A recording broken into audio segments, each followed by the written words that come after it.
Well, hello, everyone. This is time for your annual drug-free workplace training and for the employee education piece of it. So hopefully we have a good, interesting class for you today. I think it's one of the better classes, one of the more topical things we have to talk about. But I got to give you a word of caution. We're going to go into an area that's very dangerous. And today you're probably going to be exposed to some poisonous issues. So we have caution and danger and poison.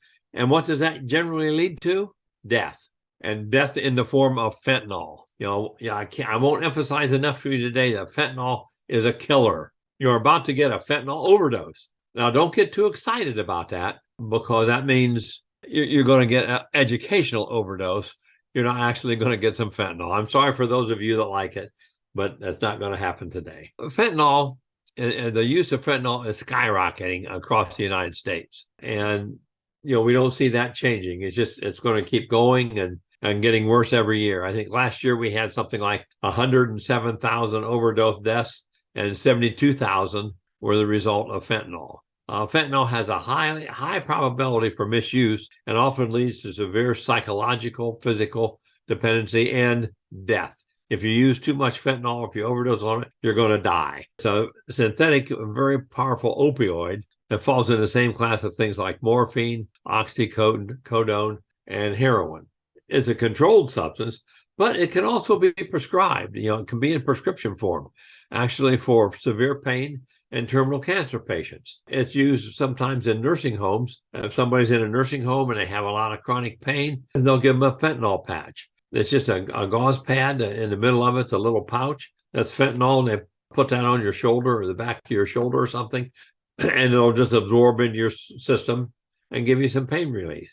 It's also used for terminal cancers, different types of surgery. If you have certain operations or certain surgeries that they kind of want to put you in the twilight zone and maybe not put you totally out, it's probably going to be a very, very, very small dose of fentanyl. Because it's so easy to produce is why it's flooding the illegal market in deadly doses. The problem is nobody knows what dose it is. And now anything you can buy on the street, you go out on the street and buy a joint or cocaine or heroin, meth, any drug you can think of. If you go out on the street and buy it, there's a very high probability that it's going to be contaminated or mixed with the fentanyl. And fentanyl, it just takes a very few grains, a couple grains of salt, a few milligrams, is all that it takes to be deadly and become a killer. This is on the tip of a very sharp pencil. That's an overdose of fentanyl. That's huge overdose. That's going to kill you. And I don't know how big a room you're in, but if you're in a small conference room, or say you're watching this at home, it's probably you and the rest of your family. That's how potent and powerful this is. It's distributed across the country. Fentanyl's in, like we just said, in all the other drugs, even in the pressed pills. You can't confidently go out on the street or your friends give you a pill and say, hey, take this, or you might like this. There's a good chance, unless he got it right out of a prescription bottle and gave it to you. And if you don't see that happening, then don't take it, because they'll mix fentanyl, they'll get it all, the ingredients, mix it up, get it in a pasty form and stamp it into pills. They'll stamp it into pills that look just like Oxycontin or any opioids you might be taking on a prescription. So for you and your family and your kids, remind your kids that at school, if somebody offers them something, in the form of a pill, don't take it. They say, oh, you got a headache today, try one of these. Well, that headache might turn into death before the school day is over. It's nearly impossible for someone to take an illegal pill or other drug and know that it's not level with fentanyl. It's going to be in there. And you're probably unaware of it. Like I said, you go to school, you go to work, somebody offers you a pill, very likely or could very well be laced with fentanyl. And if you take it, and they may not even know it. They got it from somebody else, and now they're giving some to you. It's a killer. Think about this. I'm trying to make a picture for you here. Take a bowl and put it on your right, and another bowl, a bigger bowl, and put it on your left, and then a big bowl in the middle. And I'm going to mix up a dose of drugs for you today. And I'm going to take one scoop on the right, which is loaded with powdered fentanyl. Okay, I'll take one scoop of that, and I'm going to put it in the big bowl in the middle. Then I'm going to take 5 or 6 scoops of powdered baby formula and put in that big one in the middle. And then I'm just going to take the scoop and kind of stir it up. Now I'll stir it up for maybe 3 or 4 minutes or 5 minutes or something. And then I'm going to put something in there that I can make it in kind of pasty so I can stamp it into pills. Now, how confident are you that I stirred that one scoop of fentanyl that we put in there absolutely perfect, and it's split to where not one of those pills that I stamped out will have more than 1 or 1.5 grain salt equivalents? How positive can you be? There's no way of knowing. And, I can tell you these are not nice blended, evenly doses coming out of that. And that's the problem. Some of the symptoms, if you get fentanyl and you didn't even know it, you might go unconscious, slow breathing, vomiting. It's hard for you to speak. Your arms and limbs or legs will go limp, and you'll get purple lips and fingernails. Now, this is important. This is important for everyone, because now if somebody passes out around you, look for those symptoms. If you see those symptoms, they've overdosed on fentanyl, and you better get the emergency squad, there pretty quickly, or they're going to die. That's what's going to happen. Some other symptoms, if you use it and you get hooked on it, any of the drugs, because you used it longer than prescribed, or you needed it longer than prescribed. For example, in opioids, most heroin addicts, at one point, over 60% of heroin addicts became heroin addicts at the doctor's office. You had some illness or injury that required Oxycontin or oxycodone or something like that, and the doctor prescribed it for 30 days. And after 30 days, you needed more. So I gave you another prescription. I'll tell you, by the time you get through that first 30 days, and certainly into that second prescription, you're addicted. And then he says, well, you can't have any more. Well, what do? You're addicted. You got to have it. And you're going to go to the street. And that's what happened. That's how the heroin thing got so bad. And then all of a sudden, we decide to find this other drug called fentanyl, which is like 50 to 80 to 100 times more potent than heroin. And you say, well, gee, I'm okay with that. I get a bigger, better high. Other things you won't be able to do things that you used to like to do, your hobbies, or maybe some things that you're supposed to be able to do at work. You won't be able to perform those duties. Or at school, you won't be able to perform certain things. You won't do as well on exams. Or at home, I used to like to fish or play golf or whatever it is you like to do. You have no interest in that anymore. You have one single interest, getting your next dose of drugs so you can supply your habit. And then when you start getting into fentanyl, your problem is probably going to go away. You won't have to worry about all those things, because you're going to die. It's going to hurt relationships. If your partner's not a heroin addict just like you, or a fentanyl addict, they're not going to like it, and they're not going to put up with it. So you're going to lose those relationships. It might be family members. And again, you'll abandon the activities that you used to like to do. Here are some other issues. Using fentanyl in dangerous situations. Now, probably the most dangerous situation you can possibly get into with the use of fentanyl, or any addictive drug, is using it alone, particularly with fentanyl.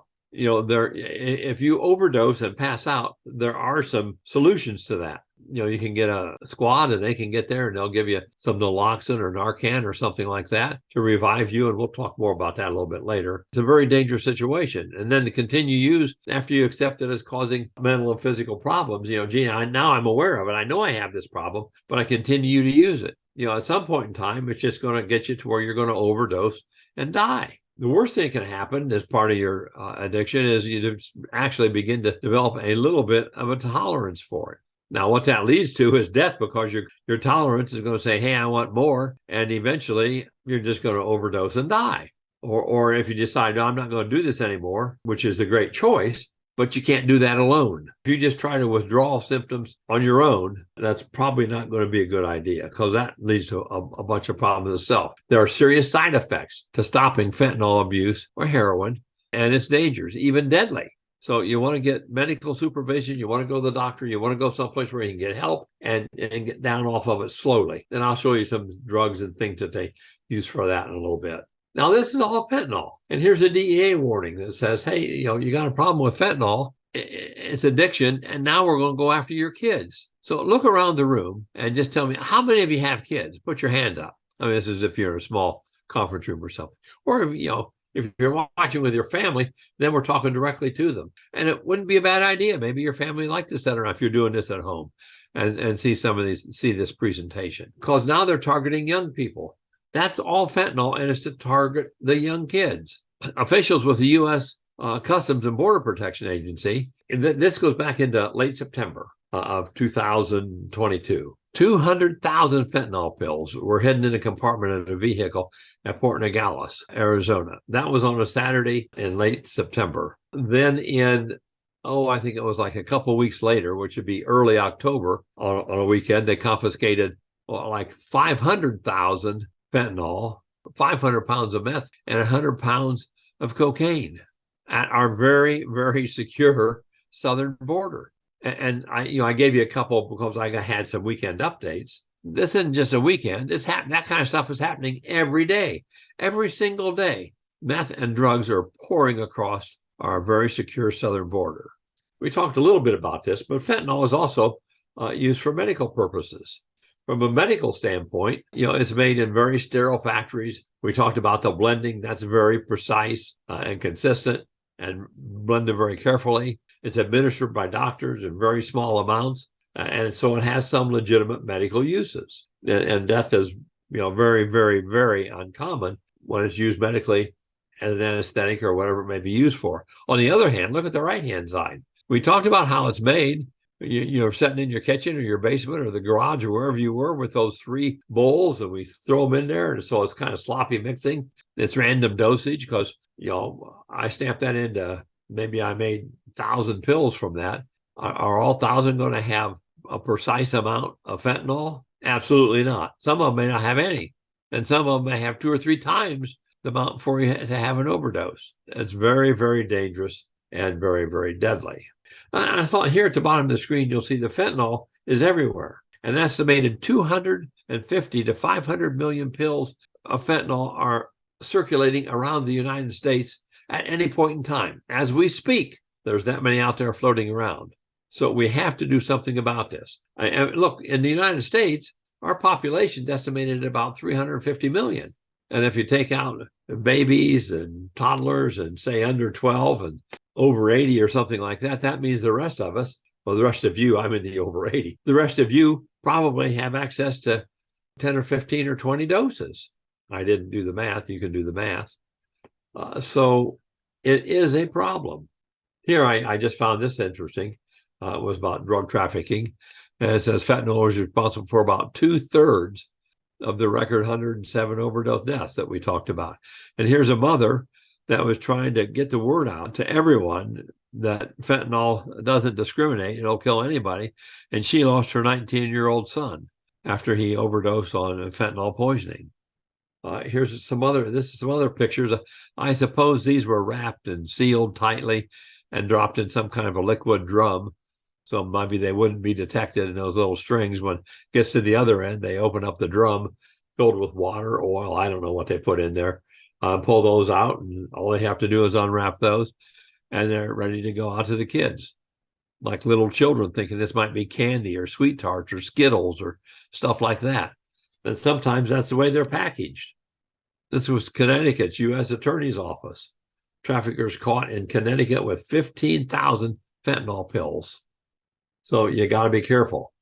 Now, I'm not saying don't go to the store and buy Nerds or Skittles.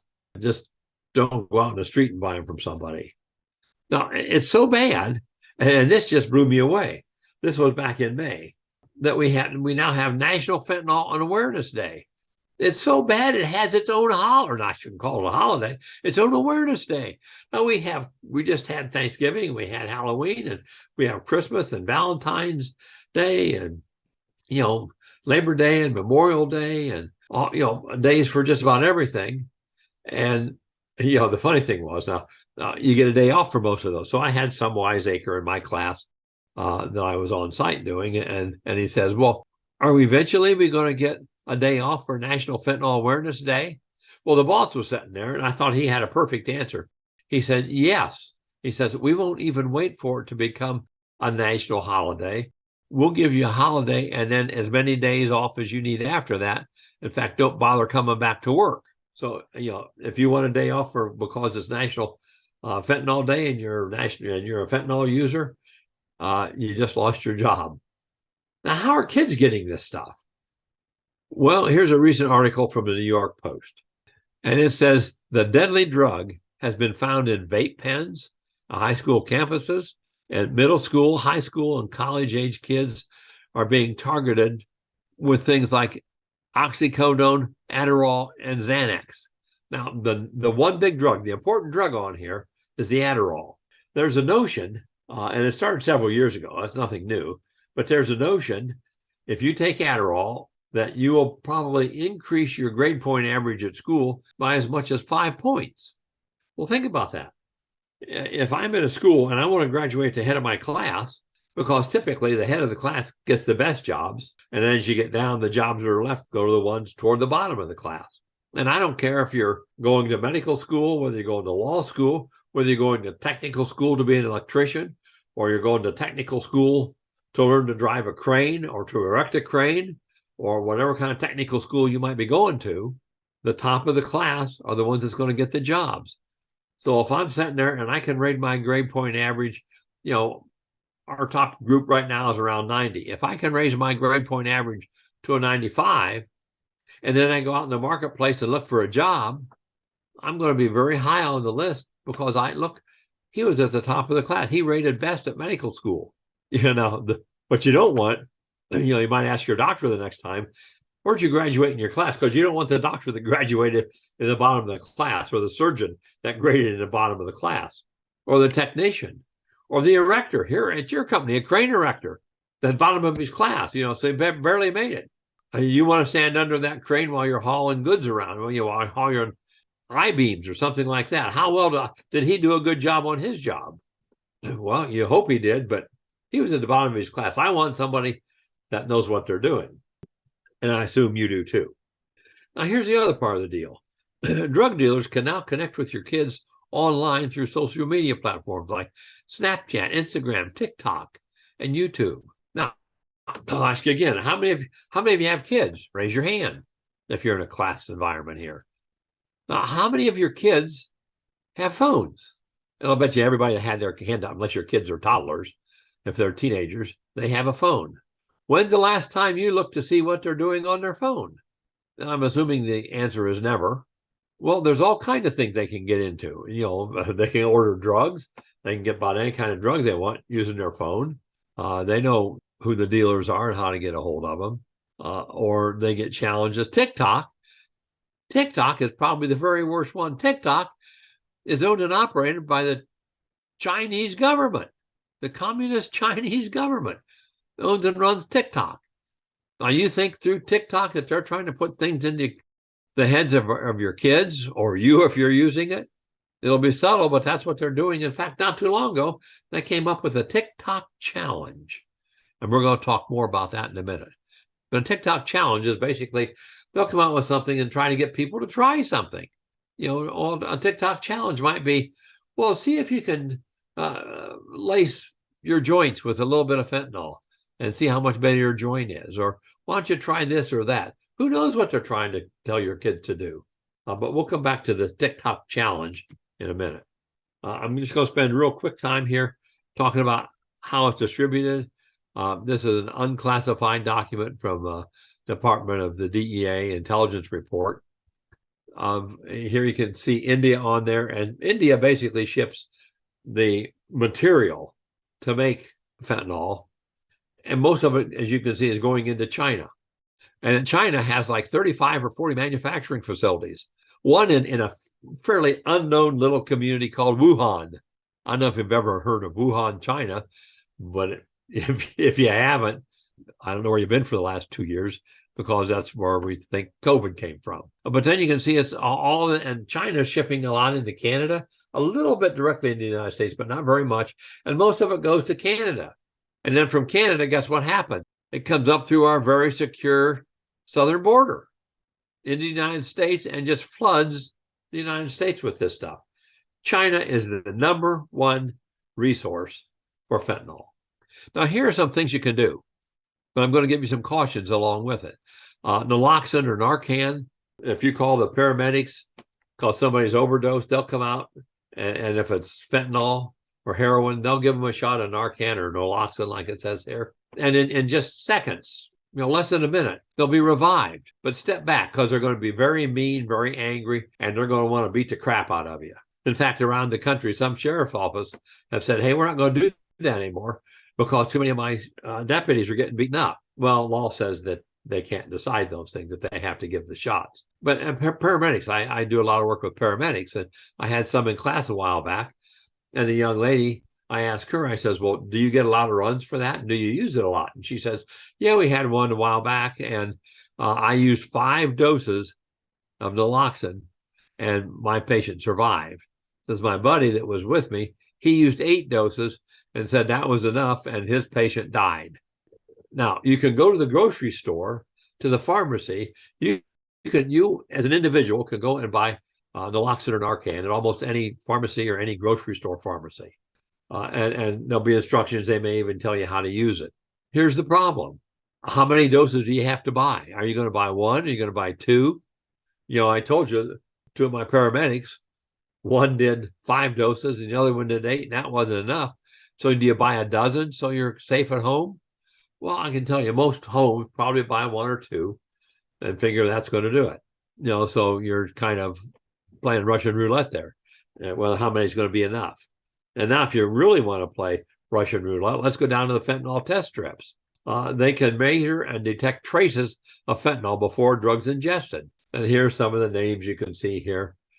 Safe Point and SOAR, and you can go to the public health departments and get them. But here's the issue. Think back to when we had our 3 bowls and we're out in the garage mixing it. And it's 1 scoop and 5 scoops and stirring it up.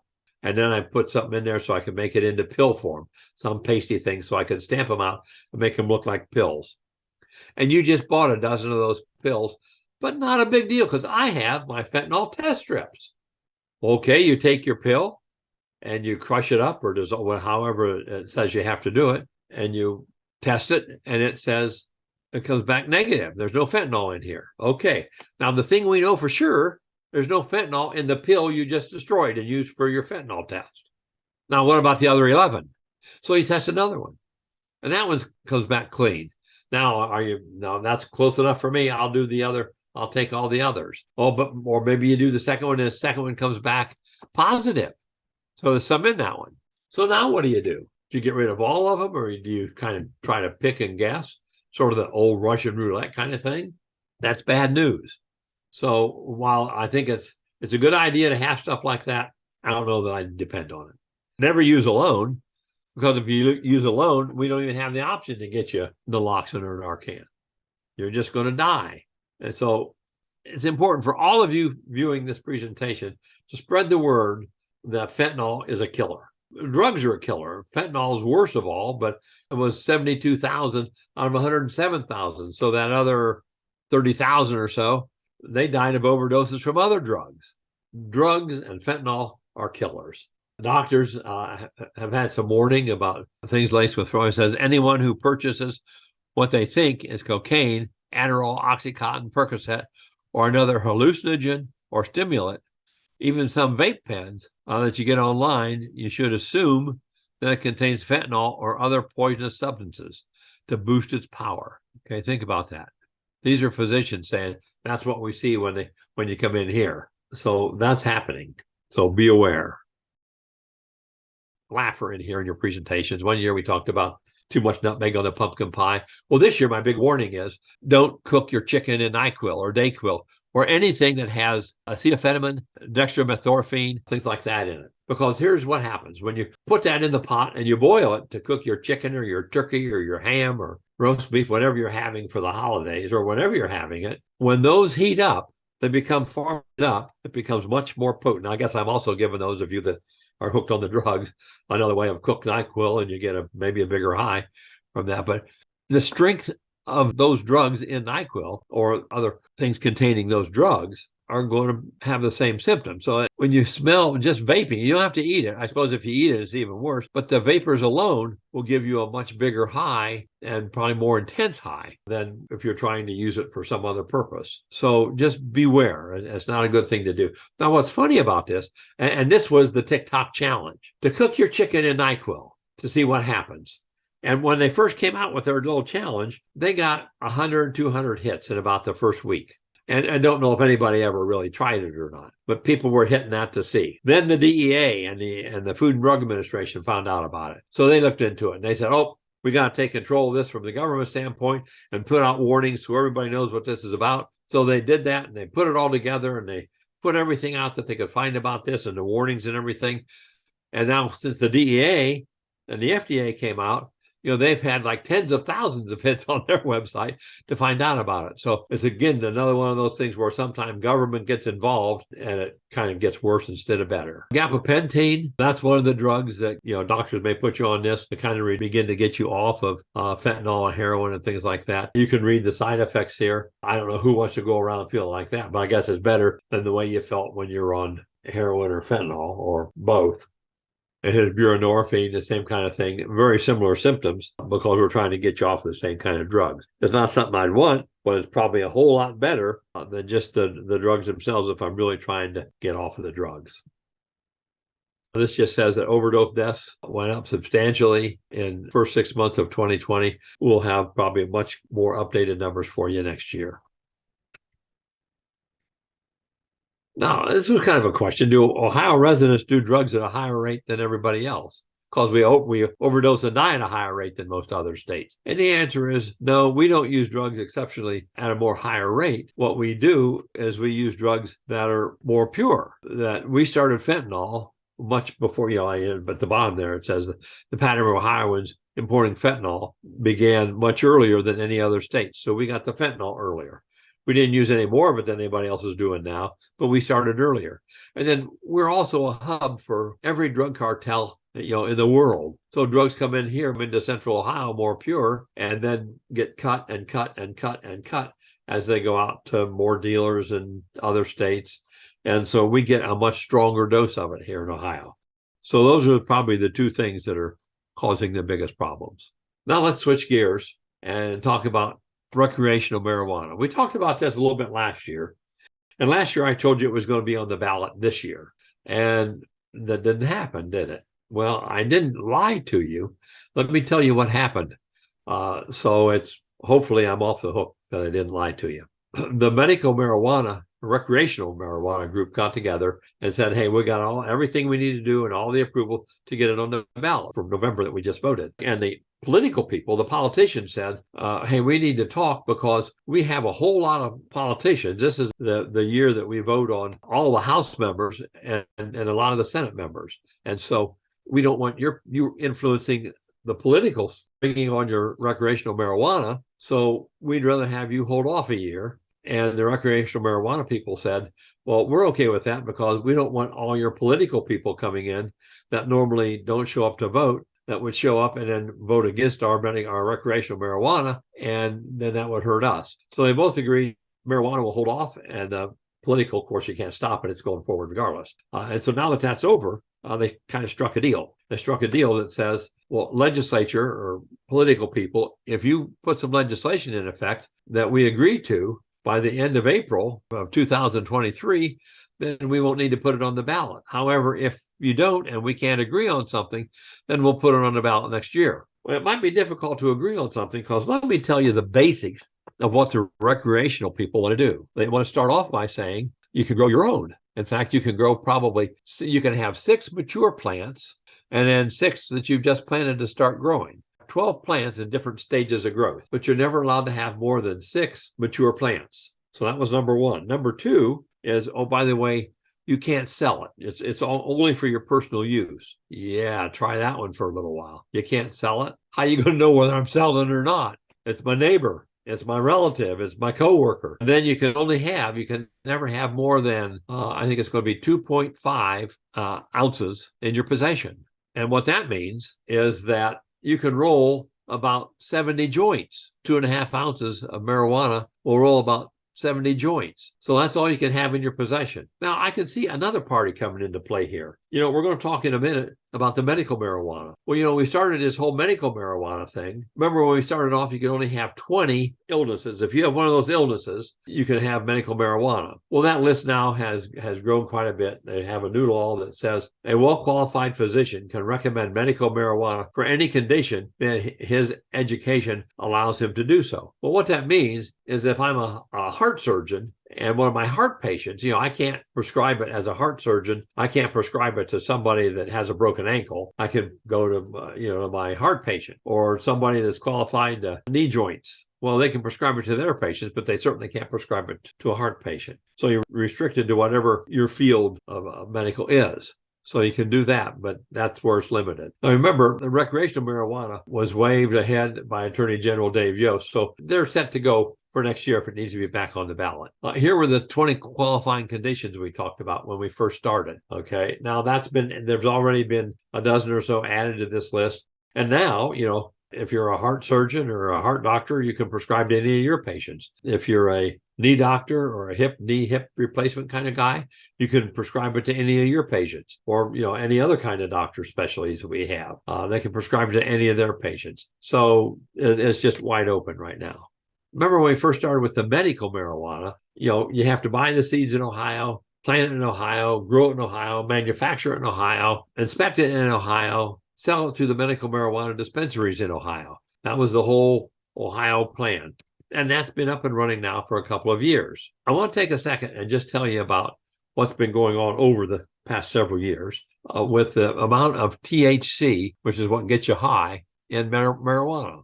Back in the 70s, even the late 70s, there was like less than 1%, or we did get up to about a little over a percent of THC. Then in the mid-90s, 1993, it was still less than 3.5%. In 2008, it was 8.8%. It's almost 9 or 10 times stronger than it was back in 1975. But look what's happened now. And now today, we're looking at 35% potency of THC marijuana. It's become a hybrid crop. So today, when you see somebody smoking a joint, if you want to compare that, the good old guy that wants to say, hey, back in my day, back in the good old days, I smoked and it wasn't a big deal. Well, at less than 1%, he was right. It wasn't a big deal. But it's a big deal today because he had to smoke a pack and a half of his to be equivalent to one of today's joints. So that was a big issue. So just keep that in mind when the good old guy says it wasn't a big deal. Workers' compensation will not cover a claim involving medical marijuana.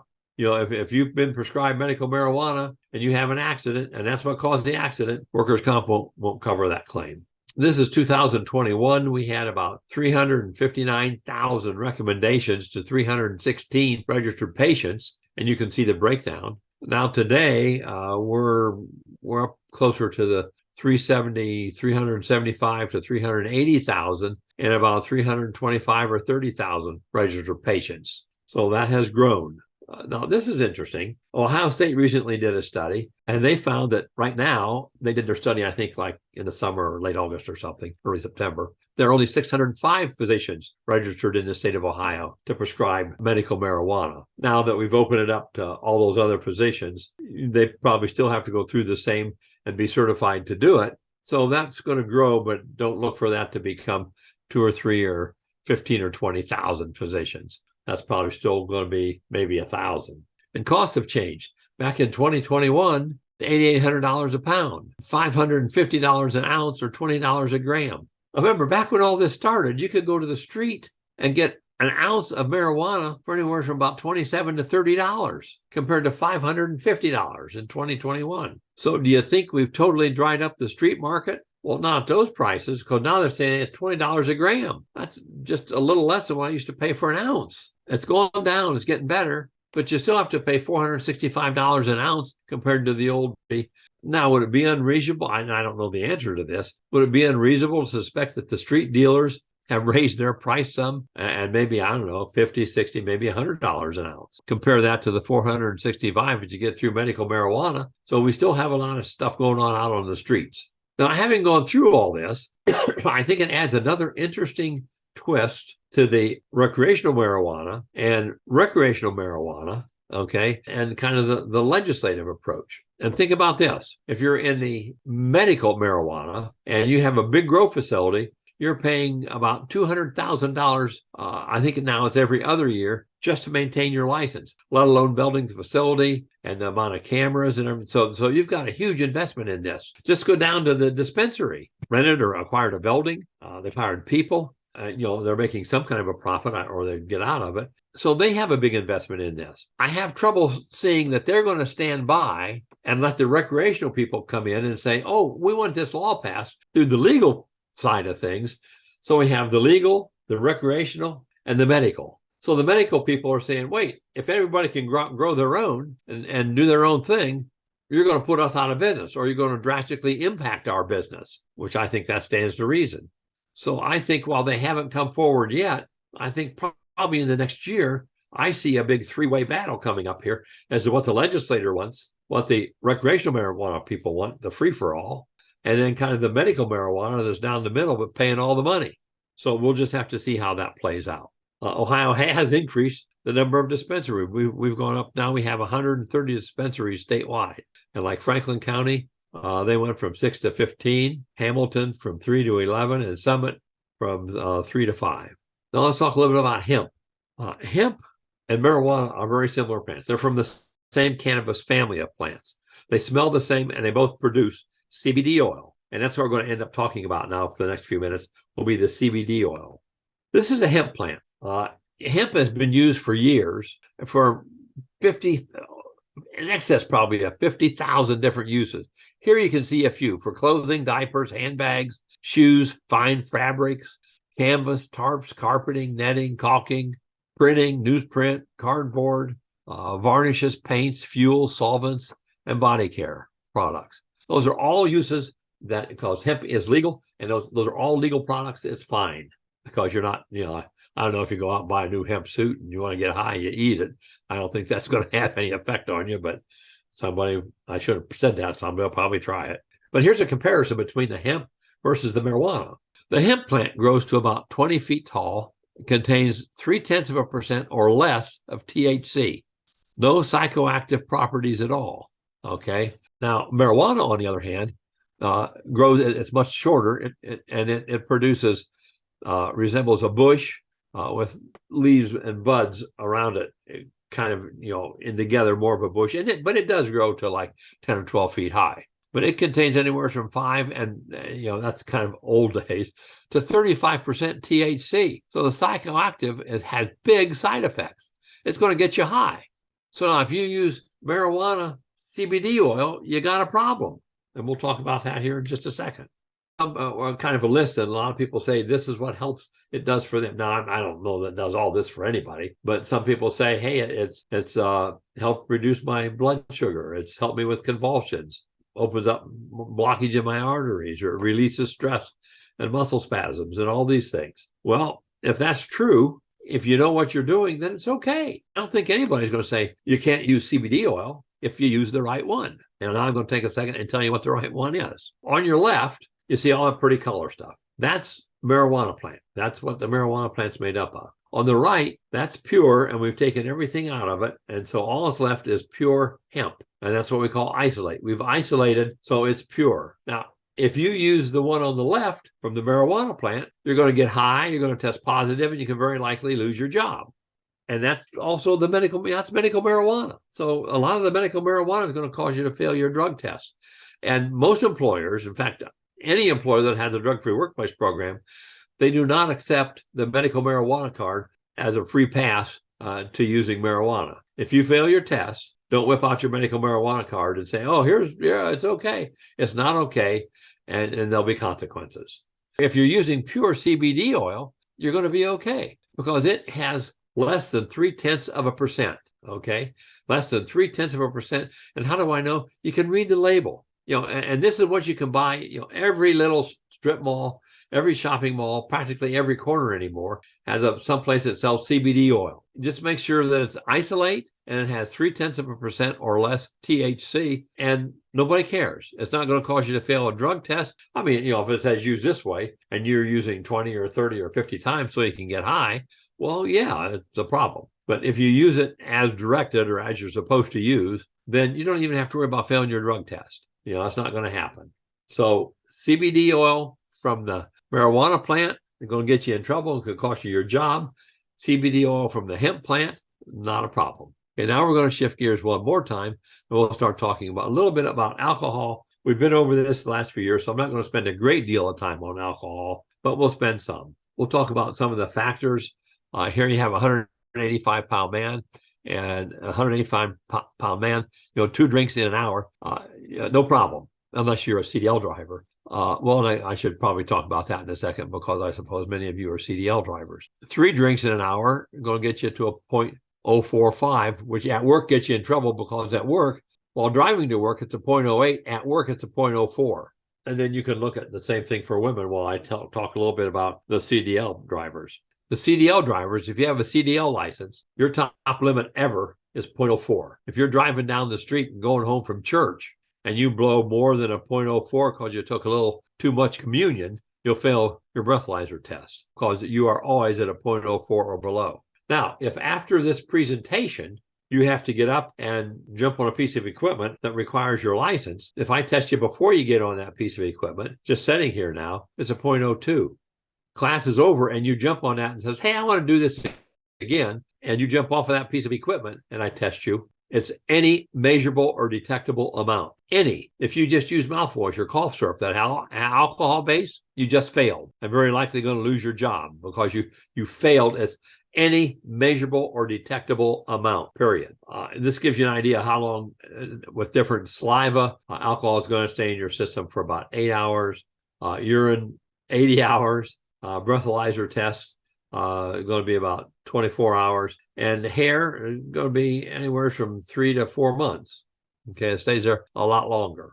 And I know some companies do hair testing, which I know the All Family company, you do hair testing as well as urine testing. So you can see your two chances there. And here's what we're talking about when we talk about alcohol. And we all know my little guy here, he's drunk, yes, word speech, jumbled speech patterns, he's unstable. He's the kind of he's out in space. He's disconnected with reality in space. And he's slow, woozy, or might be very excited on the other hand.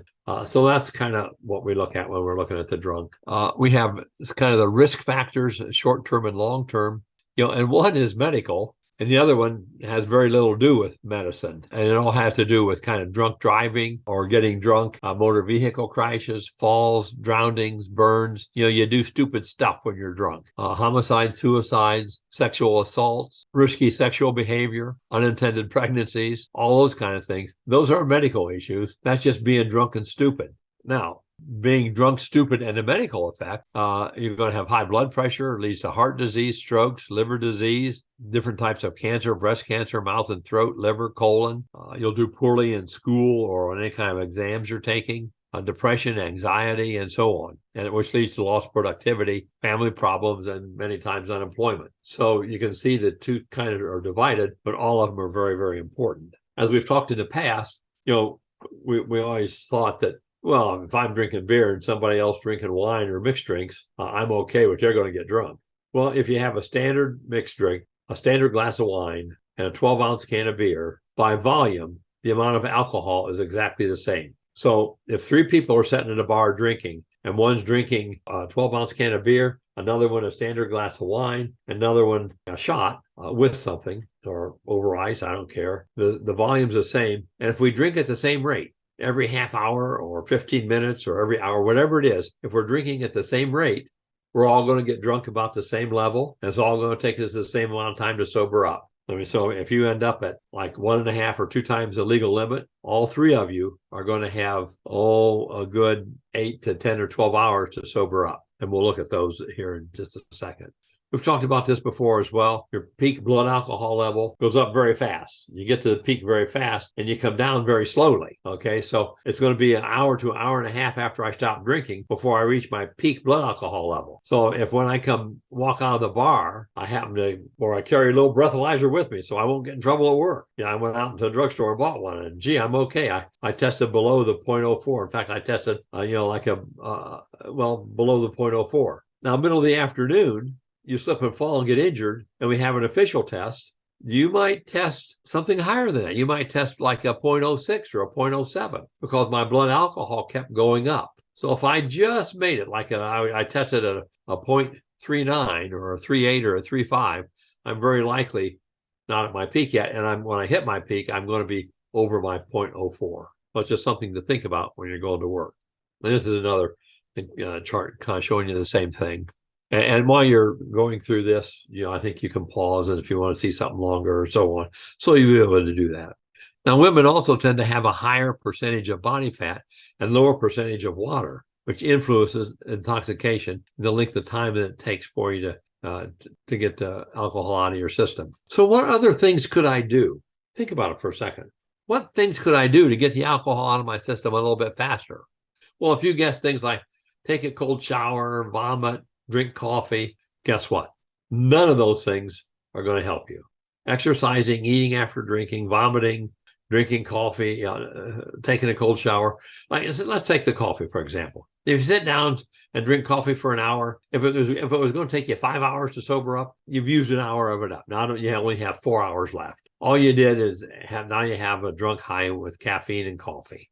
That's all that's happening. Now, eating after you drink isn't going to do anything. Eating before you drink can help a little bit because doughy, subs, pizzas, stuff like that will help you absorb some of the alcohol. But once it's in your body, it goes into your bloodstream, and eating afterwards doesn't help. It's already in your bloodstream, and you got a problem.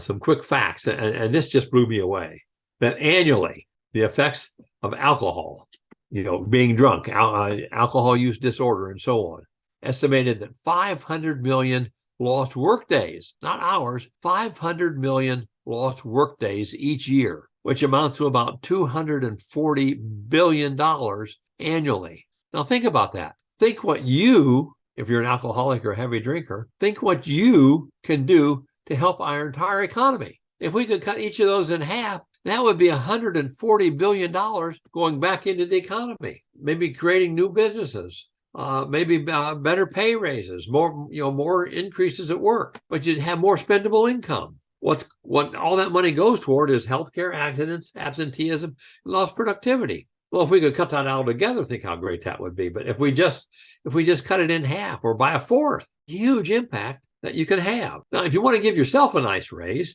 you can do that too. I'm sorry if you're not an alcoholic or a heavy smoker, what I'm about to tell you, you're not going to get a raise. But if you have 3 drinks a day, 5 days a week, an average of $10 a pop. Now, maybe you have 4 or 5 on the weekend and 2 during the week, but whatever. But if you come out with that average, you're spending about $150 a week or $650 a month, $7,800 a year on alcohol. If you just give it up and you can cut that in half, you'll give yourself a $3,500 a year raise. Think about that. That's a lot. And if you're a smoker, smokers typically spend more than that on smoking than they do on alcohol. If you got those habits, you can cut them each in half. You're probably giving yourself a $7,000 or $8,000 or maybe even a $10,000 a year increase. That's one nice vacation, or a couple of years, you have a nice down payment for a new home. There's lots of things that you can do with an extra $4,000 or $5,000 a year, and that's within your reach. All you have to do is stand up and do it. Well, that concludes our class for today. I hope I provided you with some new things and some new challenges. And certainly I hope I've given you the notion that if you screw around with fentanyl, you're going to die. I hate to leave you with that word, but that's what's going to happen. So have a good year. Pay attention to what we've talked about. Share it with your friends, and I'll see you next year. Thank you.